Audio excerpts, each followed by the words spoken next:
An outlay of 1.5 lakh crore is proposed for the 50-year interest-free loans to states for capital expenditure and incentives for reforms. Building on the success of the first asset monetization plan announced in 2021, the second plan for 2025 to 30 will be launched to plough back capital of 10 lakh crore in new projects. Regulatory and fiscal measures will be fine-tuned to support the plan. Jal Jeevan Mission. Since 2019, 15 crore households representing 80% of India's rural population have been provided access to portable tap water connections. To achieve 100% coverage, I am pleased to announce the extension of this mission until 2028 with an enhanced total outlay. The mission's focus will be on the quality of infrastructure and O&M of rural piped water supply schemes through Jan Bhagidari. A separate MOU or separate MOUs will be signed with the states and union territories to ensure sustainability and citizen-centric water services delivery. Urban sector reforms. Building on the July budget proposals, urban sector reforms related to governance, municipal services, urban land and planning will be incentivized. Urban Challenge Fund. The government will set up an Urban Challenge Fund of 1 lakh crore rupees to implement the proposals for cities as growth hubs, creative redevelopment of cities, and for water and sanitation purposes announced in the July budget. This fund will finance up to 25% of the cost of bankable projects, with a stipulation that at least 50% of the cost is funded from bonds, bank loans and PPPs. An allocation of 10,000 crore is proposed in 2025-26. Power sector reforms. We will incentivize electricity distribution reforms and augmentation of intra-state transmission capacity by states. This will improve financial health and capacity of electricity companies. Additional borrowing of 0.5% of GSDP will be allowed to states contingent on these reforms. Nuclear energy mission for Vikasit Bharat. Development of at least 100 gigawatt of nuclear energy by 2047 is essential for our energy transition efforts. For an active partnership with the private sector towards this goal, amendments to the Atomic Energy Act and the Civil Liability for Nuclear Damage Act will be taken up. A nuclear energy mission for research and development of small modular reactors with an outlay of 20,000 crore will be set up. At least 5 indigenously developed small modular reactors will be operationalized by 2033.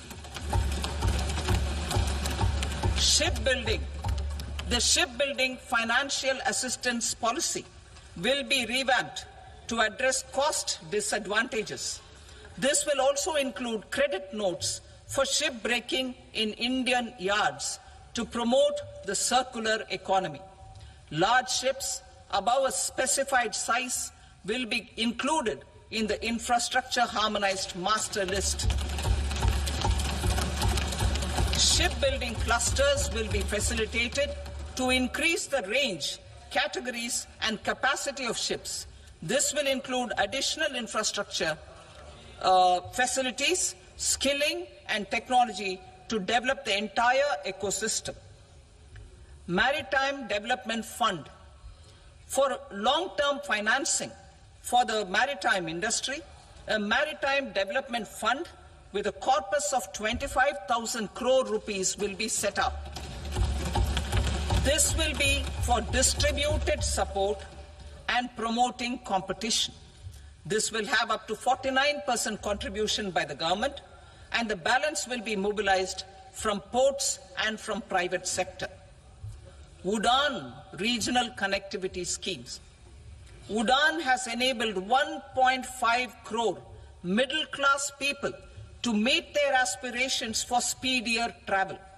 The scheme has connected 88 airports, and operationalized 619 routes.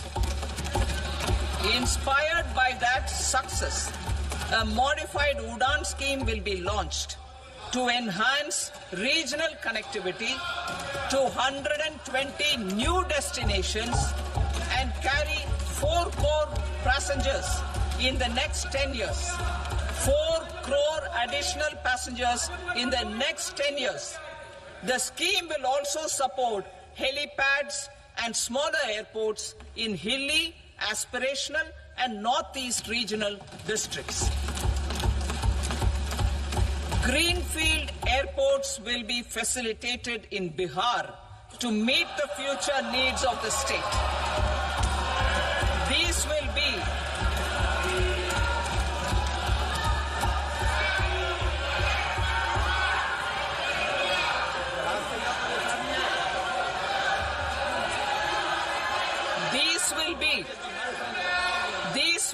in addition to the expansion of the capacity of Patna Airport and a brownfield airport in Beta.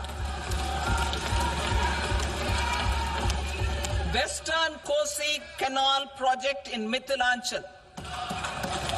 Financial support will be provided for the Western Kosi Canal ERM project, benefiting a large number of farmers, cultivating over 50,000 hectares of land in the Mithilanchal region of Bihar. Mining sector reforms. Mining sector reforms, including those for minor minerals, will be encouraged through sharing of best practices and institutions of a state mining index. A policy for recovery of critical minerals from tailings will be brought out. Under the special window for affordable and mid-income housing, SWAMI, 50,000 dwelling units in stressed housing projects have been completed and keys handed over to home buyers. Another 40,000 units will be completed in 2025, further helping middle-class families who are paying EMIs on loans taken for apartments while also paying rent for their current dwellings. Building on this success, SWAMI Fund 2 will be established as a blended finance facility with contribution from the government, banks and private investors. This fund of 15,000 crore rupees will aim for expeditious completion of another 1 lakh units. PM Gati Shakti data for private sector. For furthering PPPs and assisting the private sector in project planning, access to relevant data and maps from the PM Gati Shakti portal will be provided. Tourism for employment-led growth. Top 50 tourist destination sites in the country will be developed in partnership with states through a challenge mode. Land for building key infrastructure will have to be provided by the states. Hotels in these destinations will be included in the infrastructure harmonized list. The following measures will be taken for facilitating employment-led growth. Organizing intensive skill development programs for our youth, including in institutes of hospitality management. Providing mudra loans for homestays. Improving ease of travel and connectivity to tourist destinations.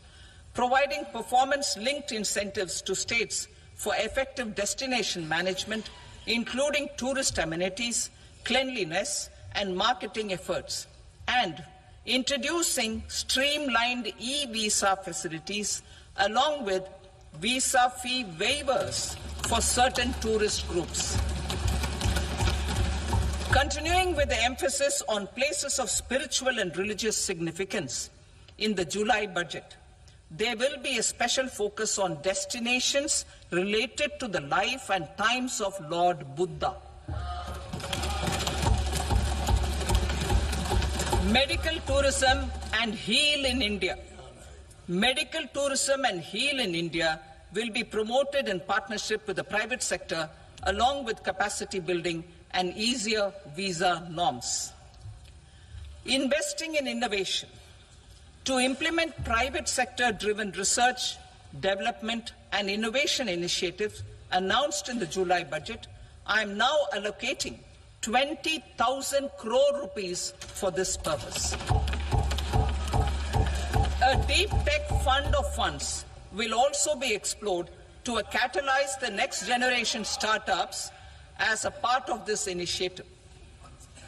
In the next 5 years, under the PM Research Fellowship Scheme, we will provide 10,000 fellowships for technological research in IITs and IISc with enhanced financial support. The second gene bank with 10 lakh germplasm lines will be set up for future food and nutritional security. This will provide conservation support to both public and private sectors for genetic resources. We will start a national geospatial mission to develop foundational geospatial infrastructure and data. Using PM Gati Shakti, this mission will facilitate modernization of land records, urban planning, and design of infrastructure projects.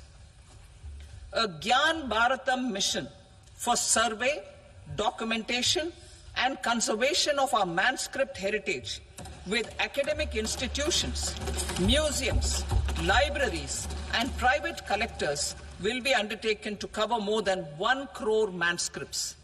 We will set up a national digital repository of Indian knowledge systems for knowledge sharing. Now I move to exports as the fourth engine. We will set up an export promotion mission with sectoral and ministerial targets driven jointly by the Ministries of Commerce, MSME, and Finance. It will facilitate easy access to export credit, cross-border factoring support, support to MSMEs to tackle non-tariff measures in overseas markets.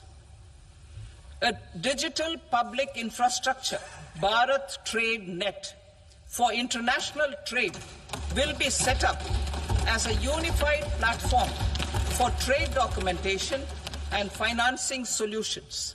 This will complement the Unified Logistics Interface platform. The BTN will be aligned with international practices. Support will be provided to develop domestic manufacturing capacities for our economy's integration with global supply chains. Sectors will be identified based on objective criteria. Facilitation groups with participation of senior officers and industry representatives will be formed for select products and supply chains. Through this, there are huge opportunities related to Industry 4.0, which needs high skills and talent. Our youth have both. Our government will support the domestic electronic equipment industry to leverage this opportunity for the benefit of our youth. A national framework will be formulated as guidance to states for promoting global capability centers in emerging Tier 2 cities. This will suggest measures for enhancing availability of talent and infrastructure, building bylaw reforms, and mechanisms for collaboration with industry. Our government will facilitate upgradation of infrastructure and warehousing for air cargo, including high-value perishable horticultural produce. Cargo screening and customs protocol will be streamlined and made user-friendly. Reforms as the fuel. Over the past 10 years, our government has implemented several reforms for convenience of taxpayers, such as faceless assessment, 2, taxpayer charter, 3, faster returns, 4, almost 99% returns being on self-assessment, and 5, Vivad Se Vishwas scheme.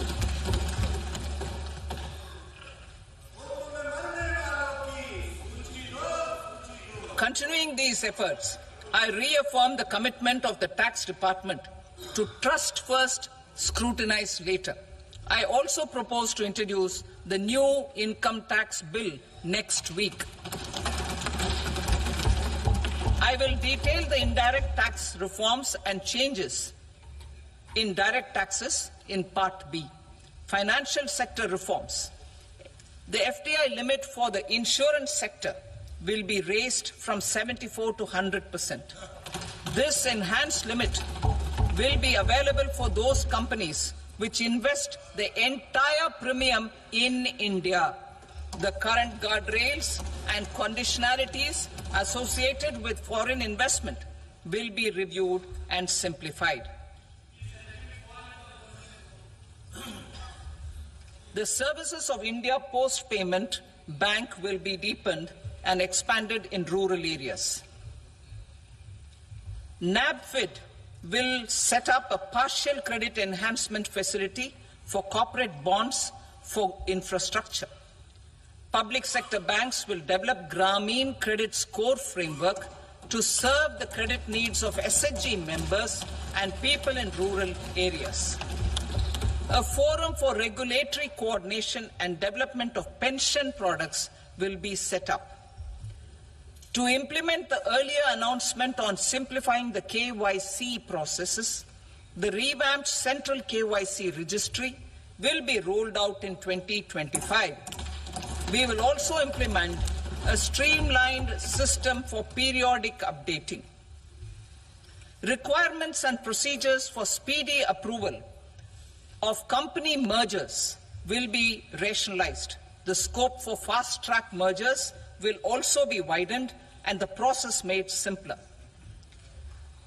As proposed in the interim budget, we signed bilateral investment treaties with 2 countries in 2024 to encourage sustained foreign investment, and in the spirit of First Develop India, the current model BIT will be revamped and made more investor-friendly. In the last 10 years, in several aspects, including financial and non-financial, our government has demonstrated a steadfast commitment to ease of doing business. We are determined to ensure that our regulations must keep up with technological innovations and global policy developments. A light-touch regulatory framework based on principles and trust will unleash productivity and employment. Through this framework, we will update regulations that were made under old laws. To develop this modern, flexible, people-friendly, and trust-based regulatory framework appropriate for the 21st century, I propose 4 specific measures. A high-level committee for regulatory reforms will be set up for a review of all non-financial sector regulations, certifications, licenses, and permissions. The committee will be expected to make recommendations within a year. The objective is to strengthen trust-based economic governance and take transformational measures to enhance ease of doing business, especially in matters of inspection and compliances. States will be encouraged to join in this endeavor. An investment friendliness index of states will be launched in 2025 to further the spirit of competitive, cooperative federalism. Under the Financial Stability and Development Council, a mechanism will be set up to evaluate impact of the current financial regulations and subsidiary instructions. It will also formulate a framework to enhance their responsiveness and development of the financial sector. In the Jan Vishwas Act 2023, more than 180 legal provisions were decriminalized. Our government will now bring up the Jan Vishwas Bill 2.0 to decriminalize more than 100 provisions in various laws. I now move to fiscal policy. In the July budget, I had committed to staying the course for fiscal consolidation. Our endeavour will be to keep the fiscal deficit each year such that central government debt remains on a declining path as a percentage of the GDP. The roadmap for the next 6 years has been detailed in the FRBM statement. Revised estimates for 2024-25. The revised estimate of the total receipts other than borrowings is 31.47 lakh crore rupees, of which the net tax receipts are 25.57 lakh crore rupees. The revised estimate of the total expenditure is 47.16 lakh crore rupees, of which the capital expenditure is about 10.18 lakh crore rupees. The revised estimate of the fiscal deficit is 4.8% of the GDP. Budget estimates for 25-26. Coming to 25-26, the total receipts other than borrowings and total expenditure are estimated at 34.96 lakh crore rupees and 50.65 lakh crore rupees respectively. The net tax receipts are estimated at 28.37 lakh crore rupees. The fiscal deficit is estimated to be 4.4% of GDP. To finance the fiscal deficit, the net market borrowings from dated securities are estimated at 11.54 lakh crore. The balance financing is expected to come from small savings and other sources. The gross market borrowings are estimated at 14.82 lakh crore rupees. I will now move to Part B. Indirect taxes. My proposals relating to customs aim to rationalize tariff structure and address duty inversion. These will also support domestic manufacturing and value addition, promote exports, facilitate trade, and provide relief to common people. Rationalization of customs tariff structure for industrial goods. As a part of comprehensive review of customs rate structure announced in July 2024 budget, I propose to 1. Remove 7 tariff rates. This is over and above the 7 tariff rates removed in 23-24 budget. After this, there will be only 8 remaining tariff rates, including 0 rate. 2. Apply appropriate cess to broadly maintain effective duty incidence, except on a few items where such incidence will reduce marginally. 3. Levy not more than 1 cess or surcharge. Therefore, I propose to exempt social welfare surcharge on 82 tariff lines that are subject to a cess. I shall now take up sector-specific proposals.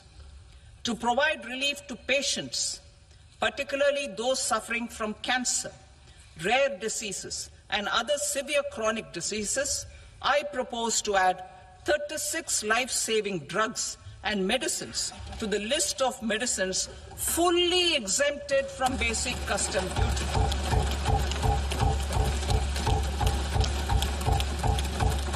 I also propose to add 6 life-saving medicines to the list attracting concessional custom duty of 5%. Full exemption and concessional duty will also respectively apply on the bulk drugs for manufacture of the above.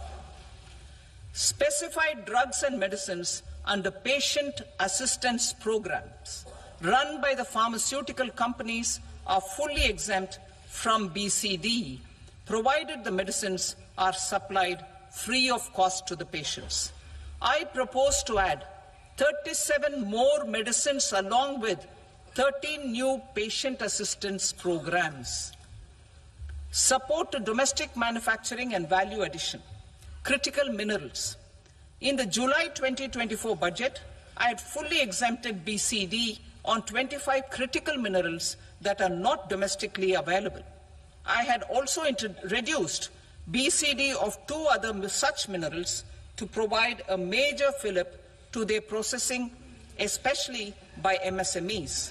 Now, I propose to fully exempt cobalt powder and waste, the scrap of lithium-ion battery, lead, zinc, and 12 more critical minerals. This will help secure the availability for manufacturing in India and promote more jobs for our youth. To promote domestic production of technical textile products such as agro-textiles, medical textiles, and geotextiles at competitive prices, I propose to add 2 more types of shuttle-less looms to the list of fully exempted textile machinery. I also propose to revise the BCD rate on knitted fabrics covered by 9 tariff lines from 10 or 20 to 20% or 115 rupees per kg, whichever is higher. Electronic goods.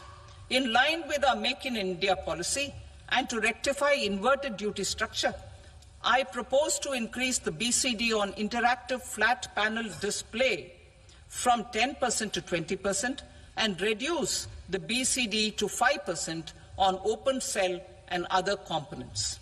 In 23-24 budget, for the manufacture of open cells of LCD, LED TVs, I had reduced the BCD on parts of open cells from 5% to 2.5%. To further boost the manufacture of such open cells, the BCD on these parts will now stand exempted. Lithium-ion battery.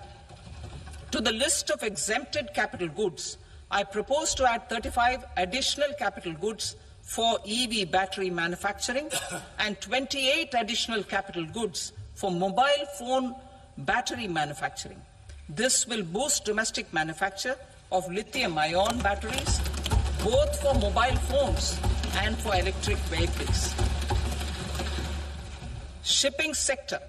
Considering that shipbuilding has a long gestation period, I propose to continue the exemption of BCD on raw materials, components, consumables, or parts for the manufacture of ships for another 10 years.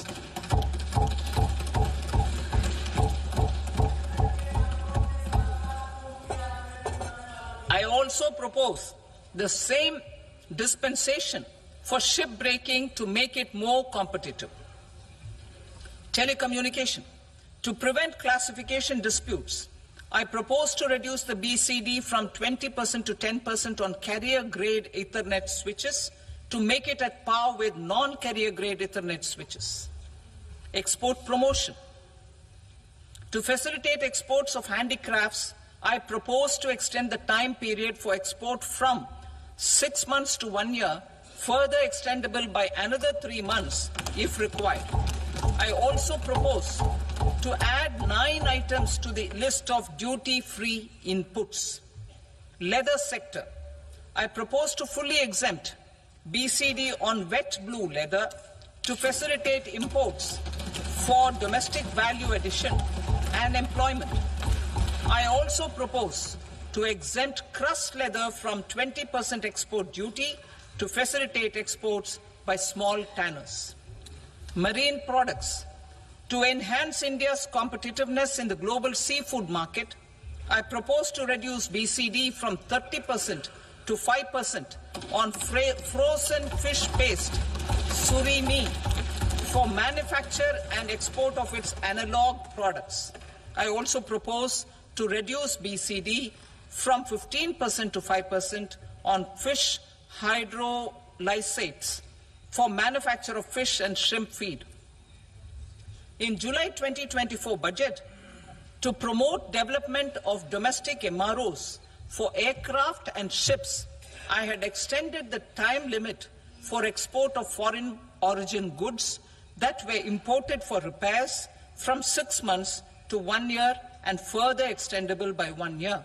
I now propose to extend the same dispensation for railway goods. Time limit for provisional assessment. Presently, the Customs Act 1962 does not provide any time limit to finalize provisional assessments, leading to uncertainty and cost to trade. As a measure of promoting ease of doing business, I propose to fix a time limit of 2 years, extendable by a year, for finalizing the provisional assessment.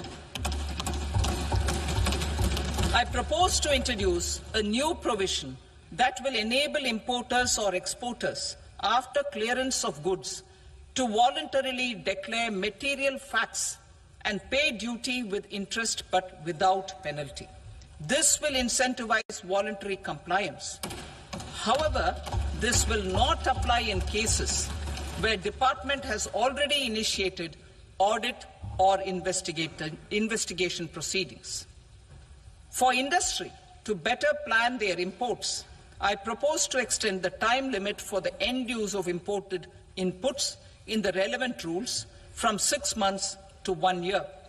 This will provide operational flexibility in view of cost and uncertainty of supply. Further, such importers will now have to file only quarterly statements instead of a monthly statement.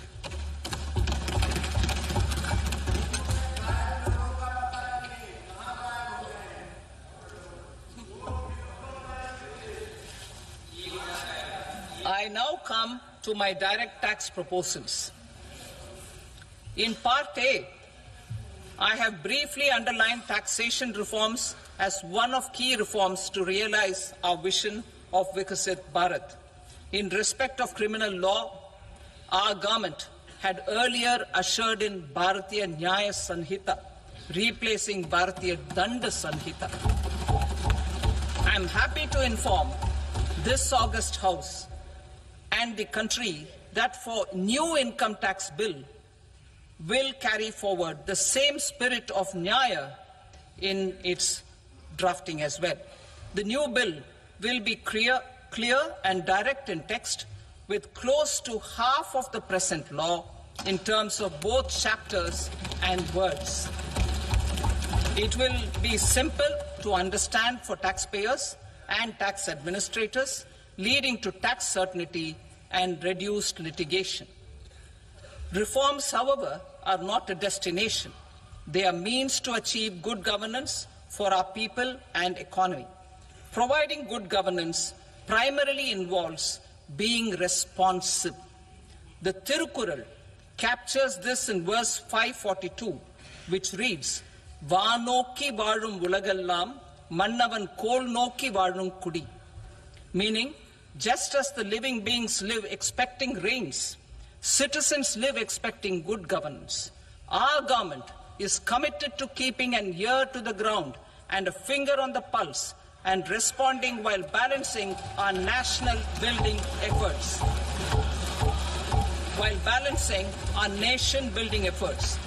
The following measures will detail just how our government will, under the guidance of PM Modi, has taken steps to understand and address.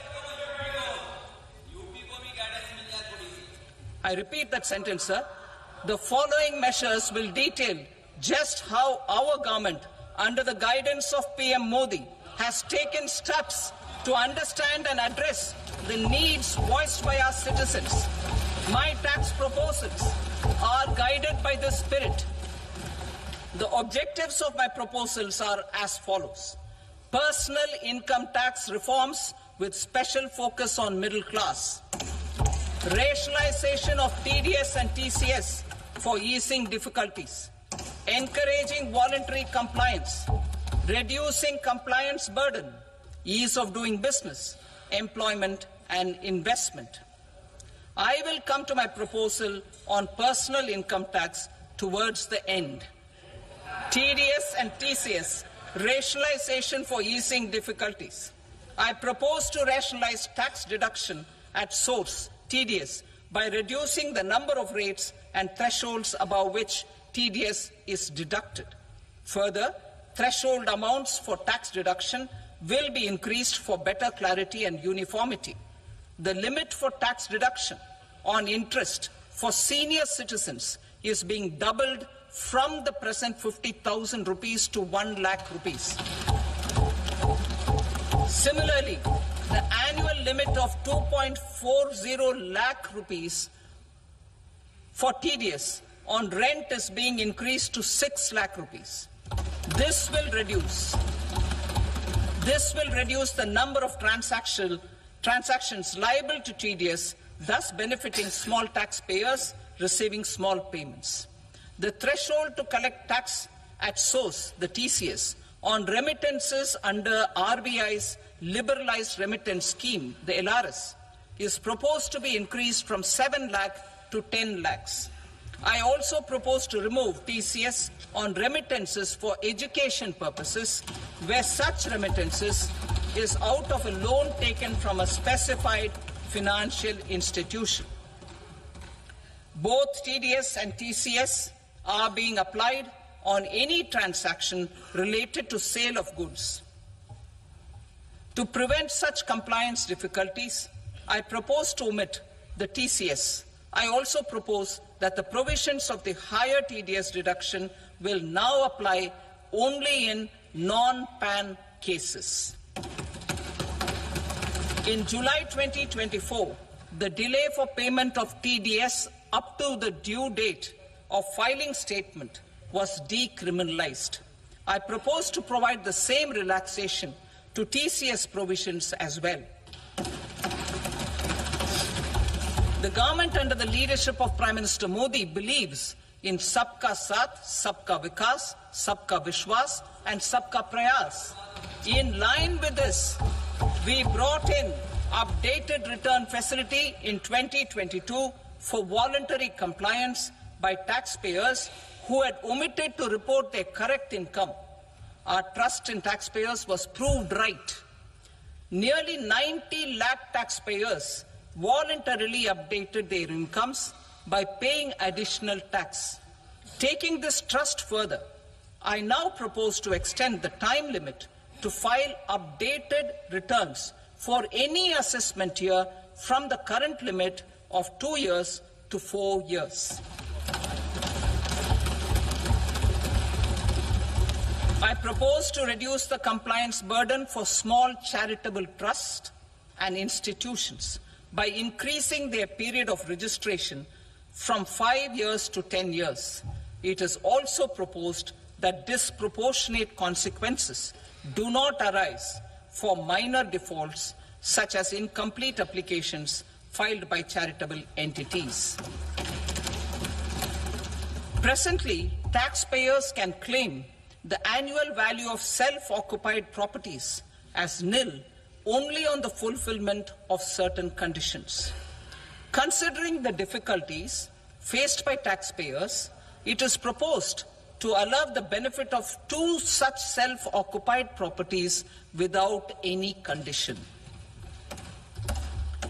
To streamline the process of transfer pricing and to provide an alternative to yearly examination, I propose to introduce a scheme for determining arm's length price of international transaction for a block period of 3 years. This will be in line with global best practices.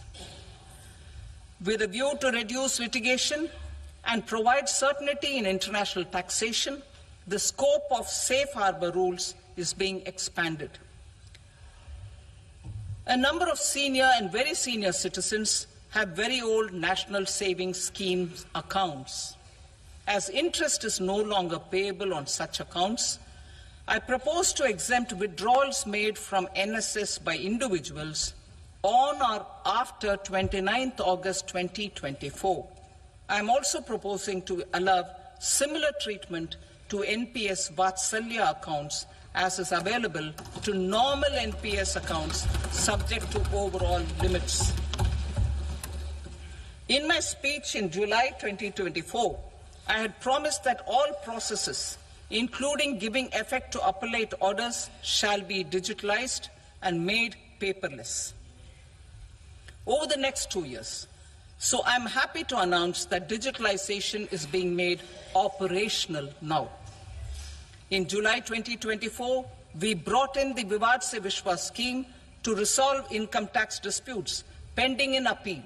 The scheme has received a great response, with nearly 33,000 taxpayers having availed of the scheme to settle their disputes. I have a few proposals to promote investment and employment. It is proposed to provide a presumptive taxation regime for non-residents who provide services to a resident company that is establishing or operating an electronics manufacturing facility. I further propose to introduce a safe harbor for tax certainty for non-residents who store components for supply to specified electronics manufacturing units. Presently, the tonnage tax scheme is available only to sea-going ships. The benefits of existing tonnage tax scheme are proposed to be extended to inland vessels registered under the Indian Vessels Act 2021 to promote inland water transport in the country. Extension for incorporation of startups. We continue to support the Indian startup ecosystem. I propose to extend the period of incorporation by 5 years to allow the benefit available to startups which are incorporated before 1/4/2030. In order to attract and promote additional activities in the IFSC, I am inter alia proposing specific benefits to ship leasing units, insurance offices, and treasury centers of global companies which are set up in IFSC. Further, to claim benefits, the cut-off date for commencement in IFSC has also been extended by 5 years to 31/3/2030. Category 1 and Category 2 AIFs are undertaking investments in infrastructure and other such sectors. I propose to provide certainty of taxation to these entities on the gains from securities, to promote funding from sovereign wealth funds and pension funds to the infrastructure sector. I propose to extend the date of making an investment by 5 more years up to 31st March 2030.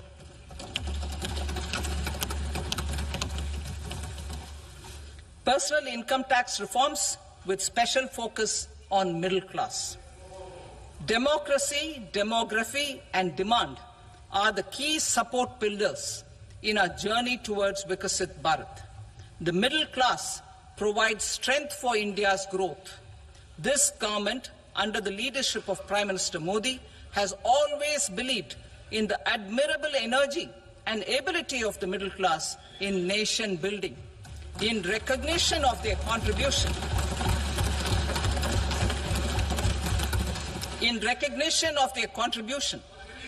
we have periodically reduced their tax burden. Right after 2014, the nil tax slab was raised to 2.5 lakhs of rupees, which was further raised to 5 lakh rupees in 2019 and to 7 lakh rupees in 2023. This is reflective of our government's trust on the middle class taxpayers. I am now happy to announce that there will be no income tax payable up to income of 12 lakh rupees.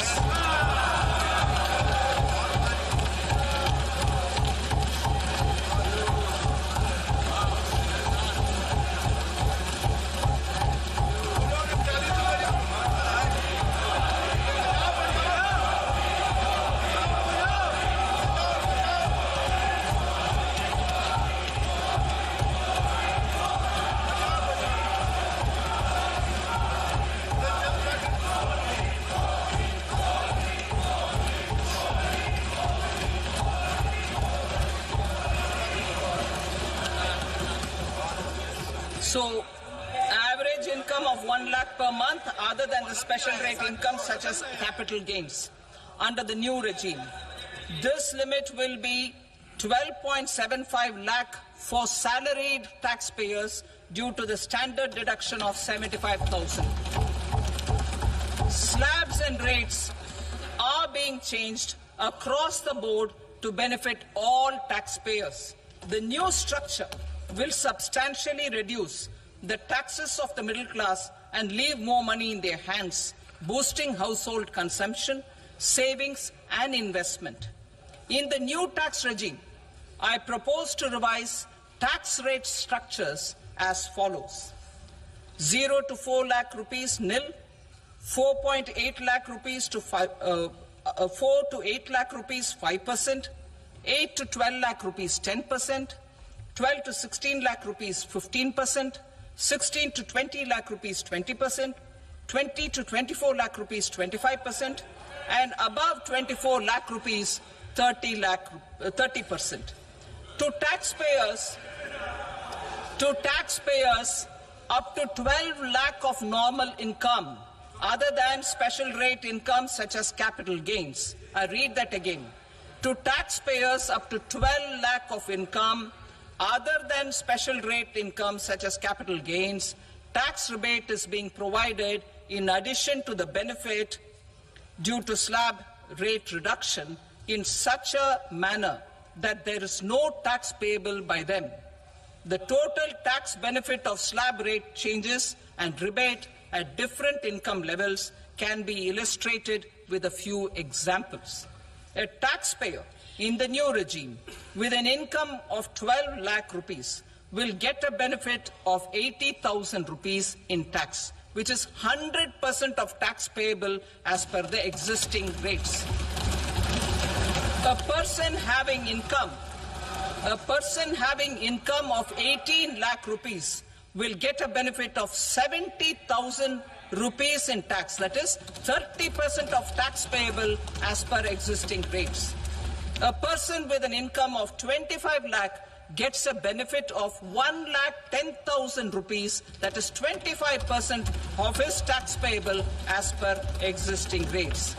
Details of my tax proposals are given in the annexure. As a result of these proposals, Honorable Speaker, sir, revenue of about 1 lakh crore in direct taxes and 2,600 crores in indirect taxes will be foregone. Mr. Speaker, sir, with this, I commend the budget to this august House.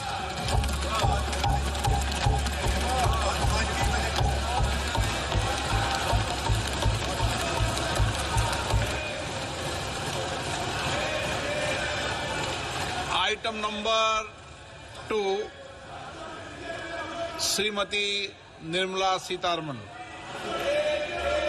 Sir, with your permission, I rise to lay on the table the following statements under Section 3(1) of the Fiscal Responsibility and Budget Management Act 2003. Medium-term fiscal policy cum fiscal policy strategy statement and macroeconomic framework statement. Item number 3, Srimati Nirmala Sitharaman. Sir, with your permission, I rise to move for leave to introduce the Finance Bill 2025. प्रश्न ये है कि विधेयक को पुनर्स्थापित करने की अनुमति प्रदान की जाए। जो सदस्य इसके पक्ष में हाँ कहें, जो सदस्य विरोध में ना कहें, मेरे विचार में निर्णय हाँ वालों के पक्ष में हुआ, हाँ वालों के पक्ष में अनुमति प्रदान की जाती है। माननीय मंत्री जी विधेयक को पुनर्स्थापित करें। Sir, I introduce the bill. Thank you. सभा की कार्रवाई सोमवार दिनांक 3 फरवरी 2025 को प्राप्त 11 बजे तक के लिए स्थगित की जाती है।